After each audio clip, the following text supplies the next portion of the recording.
नमस्कार विद्यार्थी मित्रों, आज हम पद्य विभाग में पाठ 8 गेयम रूपम तदेव में इस पाठ का अनुवाद पढ़ेंगे। गेयम रूपम तदेव में शब्द का अर्थ है कि उसे मेरा ही रूप जानना। इस पाठ की प्रस्तावना है। महाकवि कालिदास ने अभिज्ञान शाकुंतलम के मंगलाचरण में भगवान शंकर की अष्टमूर्तियों की परिकल्पना की है। इस मंगलाचरण से प्रेरणा लेकर ईस्वी सन 1981 में प्रकाशित कक्षा 9 की संस्कृत की पाठ्य पुस्तक में अष्टमूर्तिरहम नामक शीर्षक से एक पाठ का संपादन किया गया था। प्रसंगानुरूप उन पदों में कुछ परिवर्तन कर यहाँ नूतन पदों की रचना करके चराचर जगत में व्याप्त ईश्वर की अष्टमूर्तियों की नूतन परिकल्पना की गई है। ईश्वर जिस भांति किसी भी दबाव के बिना सहज रूप से यह स्वयं का कर्तव्य है यह मानकर जीव मात्र पर सतत परोपकार की वर्षा करता है, उसी भांति मानव समाज के विविध व्यवसायों में संलग्न व्यक्ति भी किसी प्रकार के दबाव के बिना स्वकर्तव्य समझकर सतत कार्यरत रहते हैं।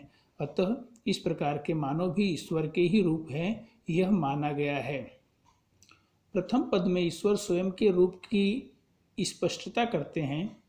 इसके अनुसार लोक का जो भी हितकारी स्वरूप है वह मेरा ही रूप है। तदंतर क्रमशः कृषक, तनंतुवाय, शिल्पी, प्रशिक्षक, वैद्य, वैज्ञानिक, साधु एवं सैनिक, इस प्रकार मानव समाज के लिए हितकारी 8 व्यवसायियों के रूप को भगवान स्वयं का स्वरूप कहते हैं।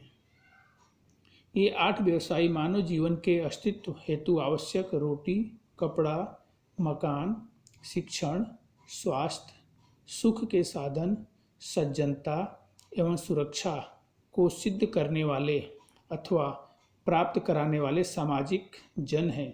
प्रस्तुत पद में एक ओर प्रत्येक मानव की इन कार्यों में प्रवृत्त विशेषज्ञों के प्रति सम्मान रखने का संदेश दिया गया है, वहीं दूसरी ओर विविध व्यवसायों में संलग्न व्यक्ति को उनके कर्तव्य के सम्यक निर्वहन का उपदेश भी दिया गया है।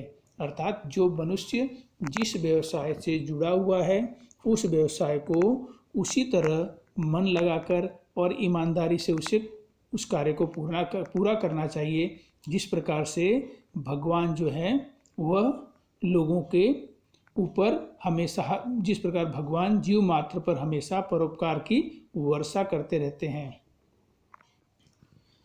पहला जो मंत्र है भगवान उवाच्य। भगवान उवाच्य अर्थात भगवान ने कहा, ना अहम वैकुंठ राजा अस्मि कैलास अधिपति न वा लोकानाम हितकारी यतः गेयम रूपम तदेव में।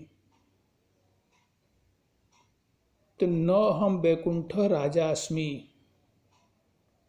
कि ना मैं वैकुंठ का राजा हूँ। न अहम वैकुंठ राजा अस्मि, ना मैं वैकुंठ का राजा हूँ।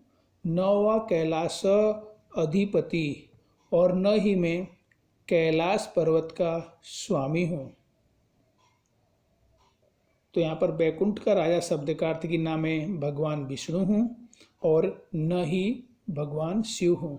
जब हम अनुवाद करेंगे तो पहली लाइन का अर्थ यही होगा कि न अहम वैकुंठ राजा अस्मि, ना मैं वैकुंठ का राजा हूँ और न ही कैलाश पर्वत का स्वामी हूँ। लोका नाम हितकारी यत शब्द का अर्थ है कि लोका नाम हितकारी, संसार अथवा इस जगत के कल्याण करने वाला। लोका नाम हितकारी, इस संसार का हितकारी कल्याण करने वाला। यत रूपम, जो रूप है, तद एव में गेयम, उसे मेरा ही जानना। लोका नाम हितकारी शब्द का अर्थ है कि इस जगत का कल्याण करने वाला। यत रूपम, जो रूप है, तद एव में गेयम, उसे मेरा ही जानना। अर्थात भगवान का ये कहना है कि इस संसार में जो लोग अपने कर्तव्य का सही ढंग से पालन करते हैं और लोगों का हित करते हैं वह मेरा ही रूप है। यही इस पाठ का शीर्षक है कि ज्ञेय रूपम तदेव में।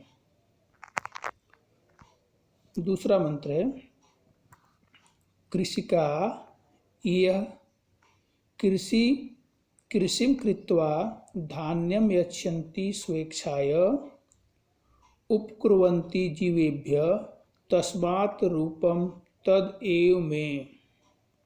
दूसरे मंत्र में किसान के बारे में बताया गया है, जिसमें ये बताया गया है कि ये कृषिका कृषि कृत्वा, जो किसान कृषि कृत्वा खेती करके, जो किसान खेती करके धान्यम स्वेच्छा यक्षन्ति, धान्यम शब्द का अर्थ की अनाज, स्वेच्छा ये शब्द का अर्थ की स्वयं की इच्छा से ही यक्षन्ति शब्द का अर्थ की देते हैं।